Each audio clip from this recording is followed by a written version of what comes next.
Good afternoon and welcome to the third in RedShelf's webcast series on inclusive access, measuring success using data to grow IA. I'm Steve Mendez, RedShelf's marketing manager, and we are very glad you could join us. We are broadcasting live today from Towson University's beautiful campus near Baltimore. A recording of this session will be sent to you via email and will be available on solve.redshelf.com. Towson is the second largest university in Maryland and has been offering inclusive access under the brand Direct Access since 2017. Today we will learn how they collect, analyze, and use program data to demonstrate the impact of their inclusive access efforts. This webcast series has become a true reflection of who RedShelf is as a company and how we've been successful helping our store partners with their digital initiatives. Our success stories are your success stories. Therefore, the most relevant content you can receive comes directly from the campus store perspective. So that's what we'll do today.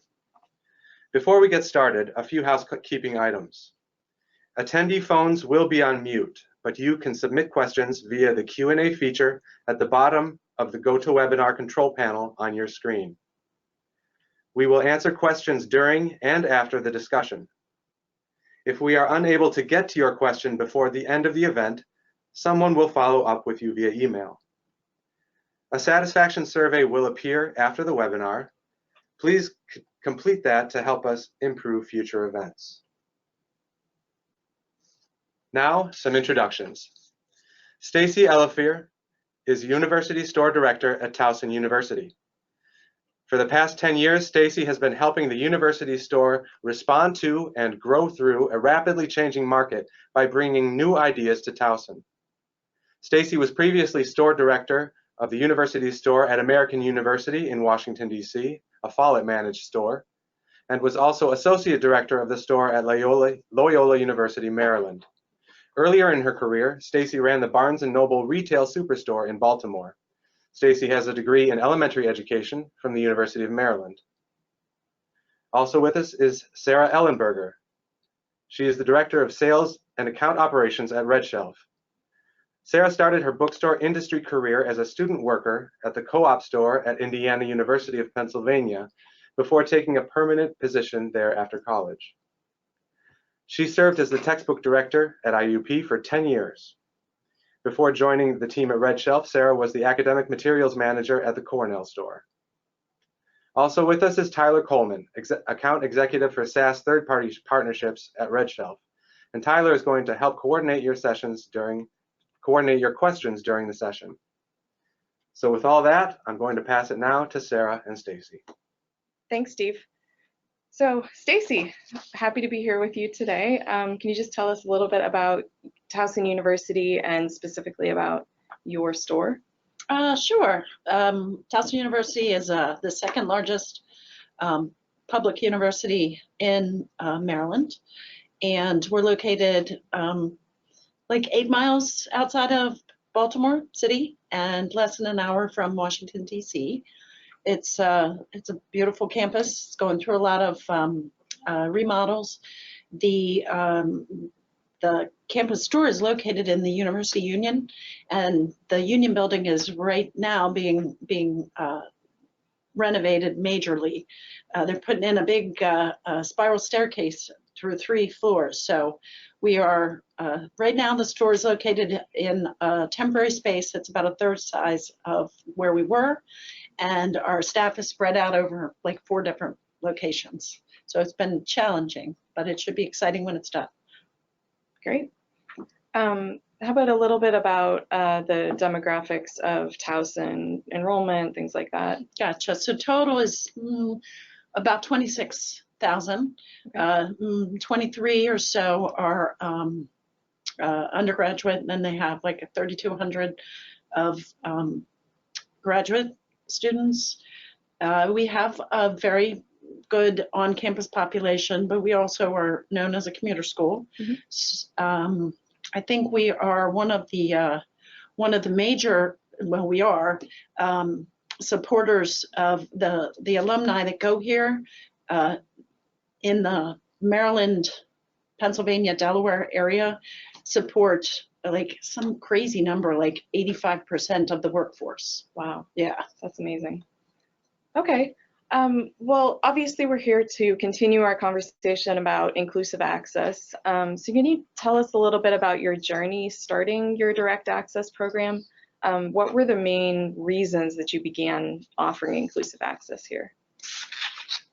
So there was a lot of different reasons. And you had asked me that question before, and it started with, I went to TAC, the Textbook Affordability Conference, and then I looked back at some of my materials that I had gotten there, and they did a survey and took all of that information, and I thought that the statistics of the inclusive access program were interesting. Mm-hmm. So, which is funny, and I didn't mention it to you before, but we're talking about data, and that's really how I started. Is I went there, and then the data was pretty cool, and then I started talking to you guys. Great. And so it started there, but so affordability, I guess, was the first thing. But then what I also thought was really cool is to be able to give students access even before they come on campus. They don't have to worry about when they're going to get to the bookstore to get their materials. They could theoretically do an assignment before they even get to campus. And the instructor knows without a doubt that every student in his class or her class has access. There is no doubt, at least for the first couple of weeks. And then also I was wondering if they had better results with access, and you knew everybody had their materials, how would that help with student success? So those were the reasons. Great. So let's take a pause here and just do a poll of our audience to see who's out there. Can you all respond to the poll that Steve's about to put up on your screen? Just wondering where you are in the process of building an inclusive access program. We'll give you a minute to respond.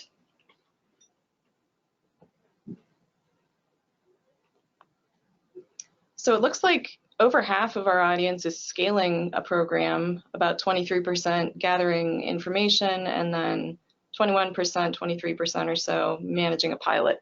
So that's great. That's a great mix. Thanks for sharing that information with us.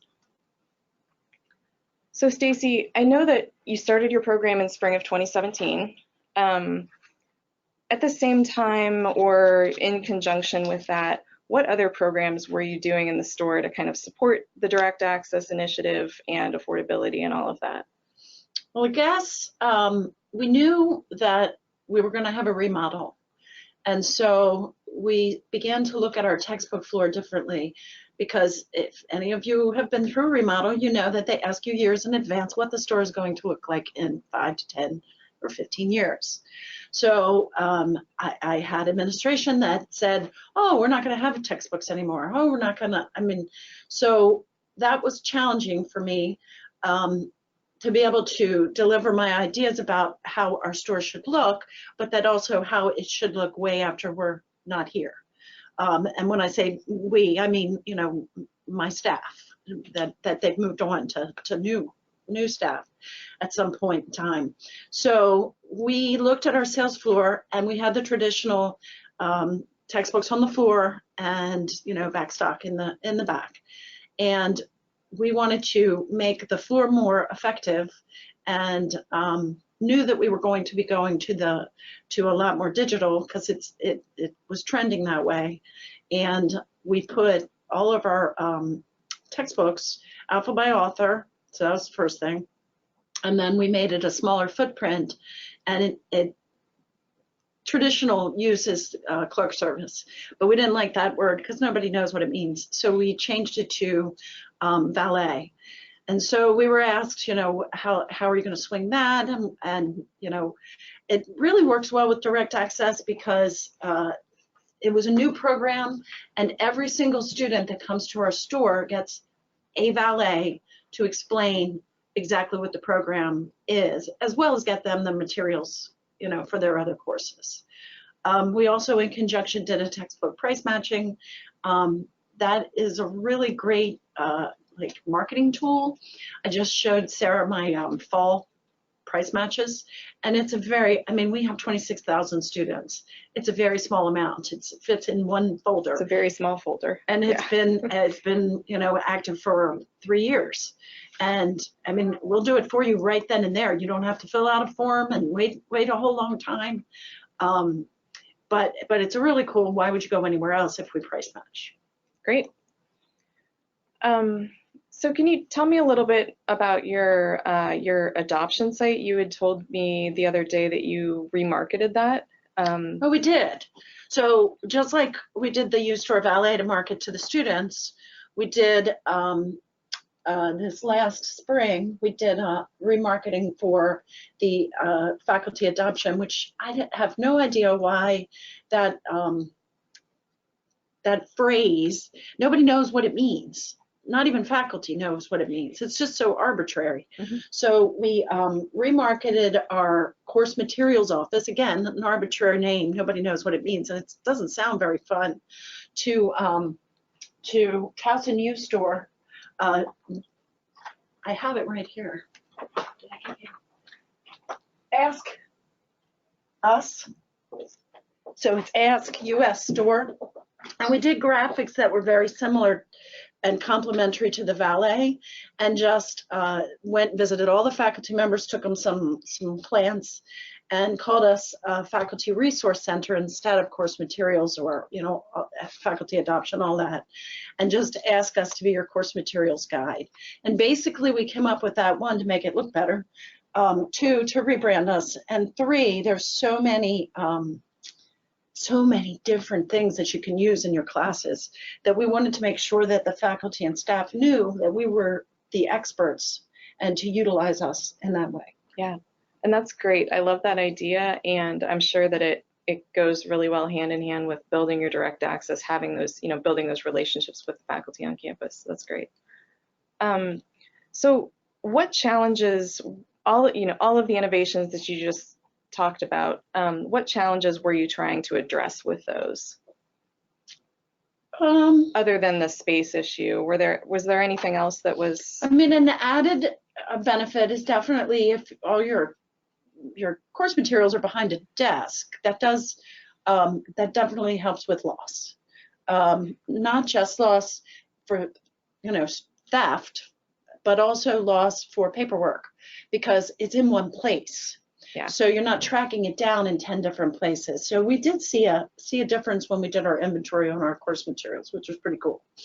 Our competition from the secondary market, I mean, it also helps. We have an off-campus store, but I really don't find them to be competition. I guess our biggest competition, like most of you, is online competition. Mm-hmm. But if we put our pricing, so the price matching really helps with us, and the direct access too, in recapturing some of that secondary market. Great. So how has your direct access program grown since you started it back in 2017? A lot. So you have this slide up, and we did the growth by term, I think students, numbers, our courses. So this is courses by term. You can see our pilot program was in the spring of 2017. Fall of 2017, it grew to 200 courses. Spring, we inched up a little bit more. Last fall, we were up to over 300 courses. Spring 2019, it looks like it fell, but it was incremental. It was like 20 or 30 courses, and that was mainly because, and this is pretty funny, we had an education course that was using direct access, and everybody has to have it in order to graduate. And the department, after we had it for one semester, decided to buy it outright for all their students and offer it to them. So I would say that's that was a growth and a loss. And then the fall of 2019, we're higher than ever at almost 400 courses. That's awesome. And I know we have the numbers on the number of titles. So this is titles similar. by term, Mhm. and it is similar. Fall has more titles, but they have more courses in general. You know, the enrollment numbers for fall are always higher than in spring. But it looks about the same. Now, the fall of 2019, if you could go back to that other one, because it's curious to see it in the graph. I'm going to have to look at our data and see why those titles dropped, since this is about data. It's interesting. And this one is enrolled students. And I think this is the most dramatic to me just too. seeing the number of students that are impacted. That is super cool. It is. And I mean, I think I shared with you that for this fall, we just sent out our billing and it was over 16,000. Wow. So what sorts of things drive the growth of your program? How have you managed to grow it so dramatically, so quickly? I don't say no. And I don't say no, pretty much. I mean, that's what's driven it. We had one adoption, we were 2 weeks into the semester. I know most people are not able to do that. But I mean, our publisher partners have been amazing in identifying, and we really just wanted to hit, if you're going to do it, you might as well do it. At least that was my thought. Now, having said that, I still do a lot of the work because it is so big, but yeah, that's about it. Okay. So in terms of your store's sales, how has your direct access program affected your overall store sales or some of the other buckets within your sales? So because we're in a smaller location and we're going through a remodel, which means that half of the businesses that are in the union, traditionally food mainly, the traffic is less. So students are going to order online.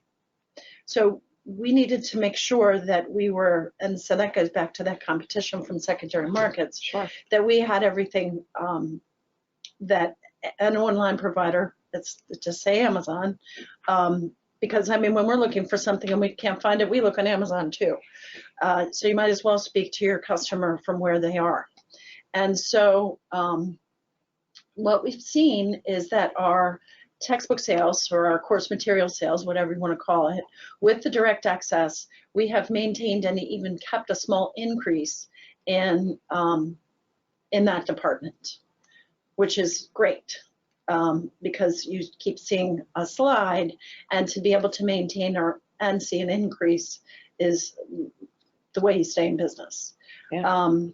We've seen an increase in our ebook sales. We've seen an increase in digital, which I shared that with you before, but you can see we put our digital units for 2018 was 762 units. And this semester, and it's only it's still September. Yeah. We're doubled. That's awesome. And that's just extra. That's just extra. You didn't have to order it. You didn't have to pay for it in advance. It doesn't take up shelf space. It's additional units of students that have their materials. So I think that's cool. That's great. So we're focusing today's discussion on gathering and using data. So I want to dive a little bit more into how you're currently using data to communicate about and grow your direct access program. So how do you use data to identify good adoption candidates? I know you said you don't say no, but do you also do some targeting of certain adoptions? Absolutely, and when I say I don't say no, that's not exactly accurate, because I do have a couple of instructors that agree to use the program and then tell their students they're not using the program. So in those cases, I've identified 3 this semester that I'm not doing it anymore, because it just makes them look bad. It makes us look bad. If they're not using it, why do I have it on there? It's not a big deal. Right. I want to put up what you're actually using. So buy-in from department heads and instructors are super important. The challenge that we have here is that there are quite a few adjuncts.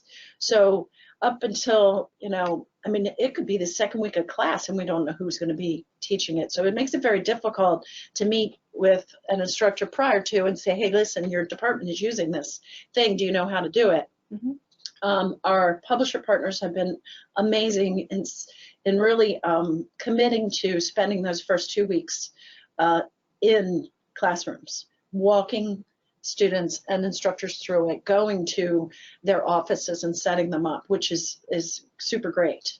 That's been very helpful. We also analyze the ebook sales. If you see a particular one that's a high rate, why are they doing that? And that might be something that you want to identify for a future direct access. So you have this slide up. And these are just a couple of examples. So we also did an opt-in pilot. So basically what we did was we have all of the courses that they have to tell us that they don't want the program, they don't want the materials, and then we don't bill them. But we thought, well, why don't we take every single ebook that RedShelf has to offer, and the ones that aren't in the program, we can give them the opportunity to opt in. Mm-hmm. That was an idea. So it lasted one semester. It was a lot more work than what we got out of it, sales wise. It also made our sell-throughs look wonky. Mm-hmm. But what we did do is we found these couple of courses and continue to find the courses in the people that just buy the ebooks through our website. This COM 131 was just a regular art of public speaking. I'm sure most of you have this book or you've seen it. You can get it anywhere. Mm-hmm. It's less than $50 and it's just an ebook. But the classes, and I think it's like 20 sections, maybe 25, almost 600 students that it affects. They really use this book. They came to me and said, can we do direct access? That way we know all of our students have it. And they've been on it since that program. Right. FMST, family studies, same thing, family resource management, you can get it anywhere. It was much similar. We also identify anything that is a package that has course material, courseware, mm-hmm. and this geography, this was one of the other ones. So I have my textbook staff, if they've got a package that we're buying, or they have even just those access cards, those should be no-brainers in the program because you don't have to buy it in advance. It doesn't take up space, and it's the exact same thing. Plus, you can give them a better price. Right. So it doesn't, I still have a couple that are, hollering and screaming, and the publishers can't talk them into it, and I can't talk them into it. But the floor space, by identifying those, has been successful. Great. And just a note to the audience that this 88% opt-in rate is related to these specific courses.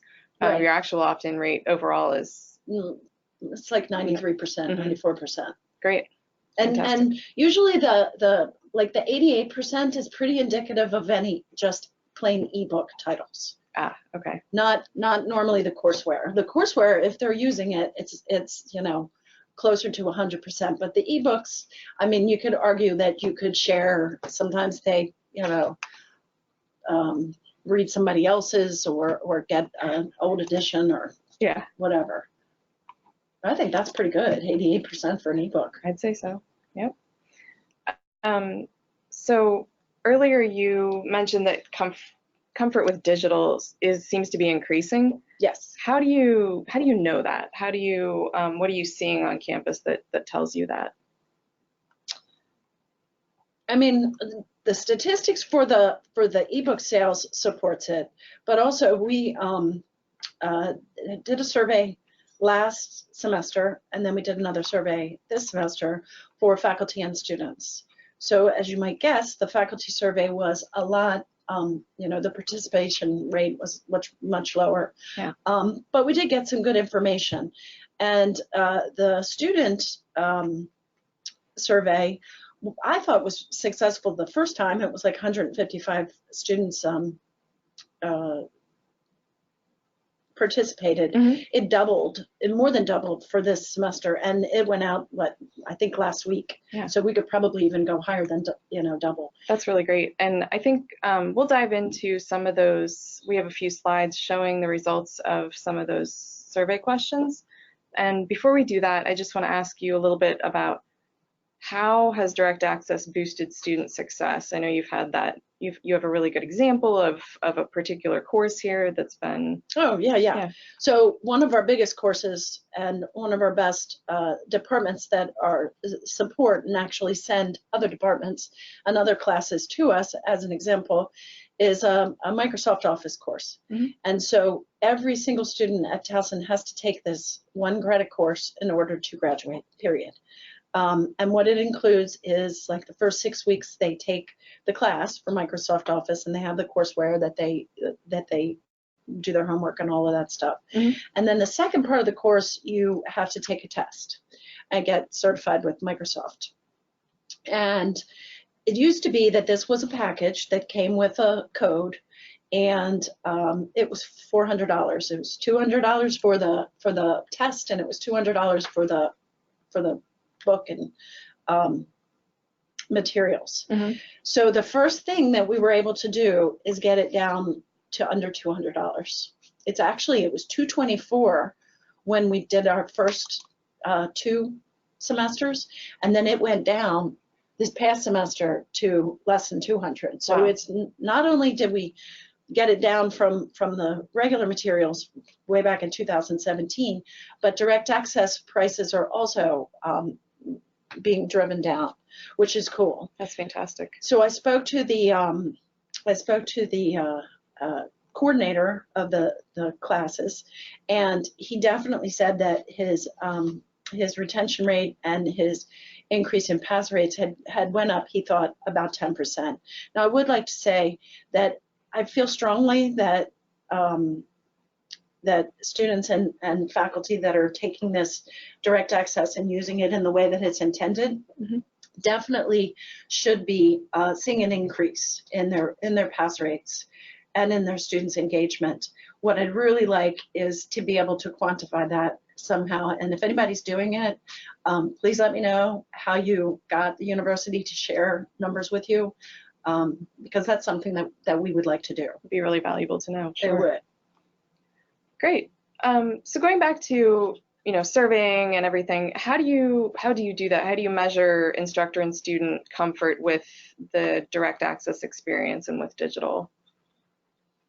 What sorts of questions are you asking the students? So we're asking them. Well, here's one.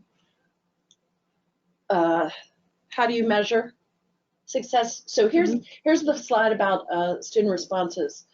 So fall of 2018, like I shared with you, was 155. At this moment, and it's only went out a week ago, is 378. That's great. It is. I'm pretty happy with that. So the most overwhelming responses from students and why they like it is access the first day, and you don't have to come, the convenience of it. So convenience and access. It's funny, we started this as a reason to drive prices down. And that's still absolutely, one of those things that we look at.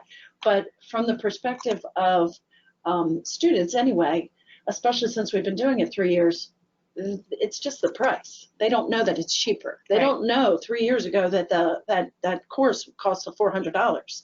They just know it's $200. And they really never did care about the prices to begin with, as long as the faculty was using the product. So that's been the biggest thing. So when we get complaints in the either personal complaints, or they answer the survey, the biggest complaint is not using. That makes sense. That would be frustrating. It's frustrating to me. Yep. So it says here 14,000 students for fall of 2019. And I take most of the calls personally, just because I feel really guilty that we literally only had, and I tracked the problems, 25 25 support calls That's amazing. for With this that fall. volume that you're doing, that's really great. So, and we did track on that survey that 91% of the students did report that their instructors either utilized all of their materials or at least some, and they seem to be okay with the some. It's the 10% that don't use it at all that concern me, that that we try to weed out and maybe take out of the program. Sure. Or retrain them. Yeah, and I think that last statistic speaks volumes. Students are telling you they want this program in the future. Yeah, that's really exciting. That's fun when they call and say, I'm taking such and such, but I didn't get my direct access email. And I'm like, that's because your inspector's not doing it. Oh, well, they should. So I got more calls. I got probably 10 or 12 calls like that this semester. Wow, that's very cool. And that was just to me. Yeah. And I do know that they mentioned it to their valets upstairs. Great. Yep. So how about instructors? What have their reactions been to the program? So instructors are similar in that the majority of the instructors that did fill out the survey do like the program. 80% of them did. One of the questions was, do you find it easy to explain? 80% of them did. Mm-hmm. And 70% of the instructors would recommend direct access to their colleagues. So I think that that's good. One, if you've ever sent a survey to instructors, you never know what you're going to get. So we sent it out, and I really just kept my eyes closed. But I mean, when you looked at the data and you broke it down, that most of them are happy. And I think what really tells, even beyond the survey, is that they have maintained in the program. So that's more telling for the instructors than the survey really. I like them to give me answers and figure out how we can make it easy to them. But if they stay in the program over 3 years, and they're bringing in people, then that's also a way to measure the success. Great. So having gathered all of that information, all the data you have, how do you effectively communicate that information to your administration? What are some of the challenges, and how do you overcome those challenges? So there's a lot of different challenges with the data. One, there's not an easy way to keep track of it. I mean, you've got data on your POS system. You've got data on your website. You've got data. RedShelf has data. You've got, if you're using Vital Source has data. Mm-hmm. We have both. And then I have my spreadsheets that I try to take all that data and put it in one location. The problem that I'm finding is that when you're speaking to different departments on campus, they all want different things out of your data. So if you're speaking to, say, the financial people, they want black and white numbers. If you're speaking to the provost, they would like to know what the success rate is, and is their faculty happy? Mm-hmm. If you're speaking to student affairs, they want to know if there's a lot of complaints and are parents complaining, and are they using it? So they might hear. So for example, the student affairs called me, and they're like, we've got this parent on the phone, and they're complaining about the direct access or whatever. And so I had to walk her through the numbers of, 92% are using this. Mm-hmm. It cost, this, and now it costs this. And so maybe it's not that maybe their complaint is being spent in a different way. I also joke with my staff, and the reason why I take most of the calls is because I like complaint calls. I love them. You can get two things from them. One, if you made a mistake, you can figure out what you did and you can fix it. Mm-hmm. Or you could turn them around and help somebody.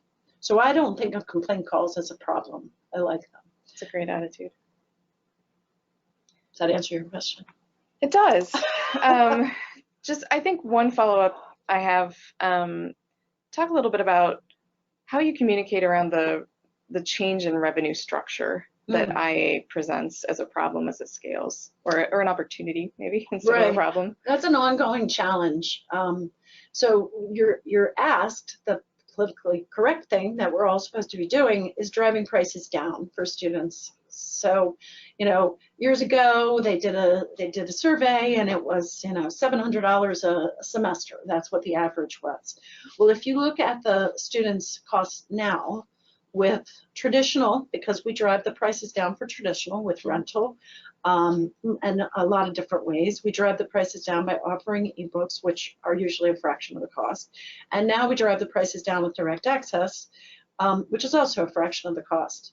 So now if you look at those numbers for students and what they're spending a semester, it's more like $300 to $400. So we've done what we're supposed to. Mm-hmm. And I think it's still going to go down. The problem is you were a captive audience in your store 10 years ago, and everybody had to come and get your stuff, and then the internet blew up, and you went from, a captive market to 80%, 70%, 60%, 50%, 40%. Yep. So, because they can get it anywhere.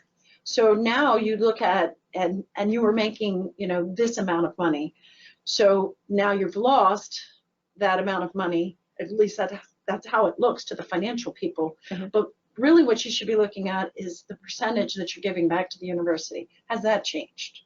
So our overall sales might look less, but we're still giving back the same amount. And our units, if you add all of those other things together with your traditional units, have either stayed the same or increased in many of the cases. That's great. Well, I think that's all the questions that I have for you. Do we have any questions, Tyler? We've got a couple of questions from the audience. First one is from Paul. We have, how many staff are valets at term opening to assist customers, Stacy? A lot. So the first semester that we started, we didn't want to make anybody mad. So we did a couple of things. One, we made a CodeRed for all of our full-time staff. And all hands on deck. Right, that's what it was. Gotcha. And that was easy then because we were in our regular store and we were all in one place. It's a little more difficult now, although we still do it.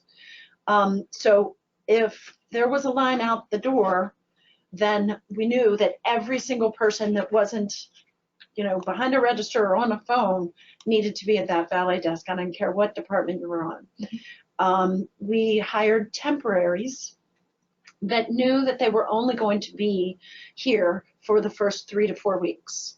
And our school has a really great program that they vet them, so you don't have to hire them through regular means. They're already employees. They do all of the background check and everything. So that's really cool, rather than go to a temp agency. Great. And we've maintained that. At any given time, you can't have many more than 10 because the desk is just too small. When we moved to the smaller location upstairs, I was worried how that was going to work. We do kiosks in the front of the store. We have 10 kiosks, maybe 12, that students go and they print out their list. Or we did this thing with the Tower Light, that's our newspaper, that if you printed out your list and presented it to us, you get an extra 10% when you purchased your books. Oh. That almost totally made the, because kids were like, I don't know, it's on my phone. Can you get my books for my phone? As soon as we told them if you print it out, it's like a coupon at the register, the complaints stopped. They had no problem printing them out. So now if we have a huge line, it literally, you will wait no more than 10 minutes. I can guarantee you. Wow. Probably 7 to 8. It's probably more efficient than running around open stacks trying to help people haphazardly, right? Super more efficient, yes. The students get what they need. They get everything in one whack. I don't know how many times, I've talked to students that went in and started looking for their books and just walked out. It'd be easier just to order it online. So we're able to help you, and you get exactly what you need when you need it. Great. So the next question from the audience, and just a quick reminder, anyone listening in, you can still submit your questions. But Stacy, the next question is from Michelle, and it is, do you know what percentage of your direct access courses are ebooks versus courseware? It's a 60-40. 60-40 courseware ebooks? Yes. Okay. Maybe 65-35, depending on the semester. Great. And did you notice that it was more of courseware being earlier adopters or ebooks? Like, was there one before the other? Or does it just kind of happen? I think courseware was the intended target because it makes sense. I mean, why would you buy a card? Right. Doesn't make sense. Yeah. I mean, it's just doesn't make sense. You Right. lose it, you scratch it off, and you don't see numbers. I mean, how much easier is it to just have it and hit a button and have the stuff? So yes, that was the intended audience. Okay. I think some stores shy away from the ebook. I wouldn't. I mean, it's super easy, Right. and it's on your shelf, and it's just sitting there, Right. just like your iPad if you go on vacation. So I wouldn't shy away from it. For sure. Oh, we got two other questions that popped up from the audience. First one is from, sorry, long question. So first one's from Marlon. We're at a smaller school and having publisher reps on hand to assist faculty isn't a real option. Are you aware of any online training or videos from various publishers that faculty can use for IA training? Yes, all of them have. Yeah. All of them. And I know RedShelf Solve is a really good tool for telling them how to add like the LTI tool as well to the LMS, and then helping them out with some of that stuff. But for sure, the publishers have that kind of resource as well. And we use them and we keep them on hand so that if we can send them that information of how to if I could troubleshoot before and take care of the phone call when they call the first time without having to send them either to you guys or to the publisher, then that's a win. Great. Last question we got here is from Rochelle, and it's, did you provide print upgrade copies in store for opted-in students to purchase? Super great question. So the first semester, that was the big question from all the faculty. Well, how are they going to get a print copy? So I ordered a print copy for every single course, and we threw them away. I had one person buy them. So I would say that that's a beginning question. It very rarely comes up after. It hasn't really come up. They still ask when a new faculty member does it, but they can order that through RedShelf. If it's available, they can get a print upgrade directly after the opt-out date. I don't know, you guys could maybe tell us how many people actually order them. I know nationally it's right around 2% of students actually take us up on that, typically. See? Very small. Was that the last question, Tyler? Yeah, that's the last one that we got. Okay. Well, thank you, everybody, for joining us today, and thank you, Stacy, so much for your time. You're welcome. We really appreciate it, and hope everybody has a great day. This is just a reminder that the recording link will be emailed to you, and your feedback is also important to us. Please complete the survey that will pop up before you leave today's webcast. For any other questions, contact your RedShelf account executive or email hello@redshelf.com. And please visit RedShelf Solve for this recording and also a lot of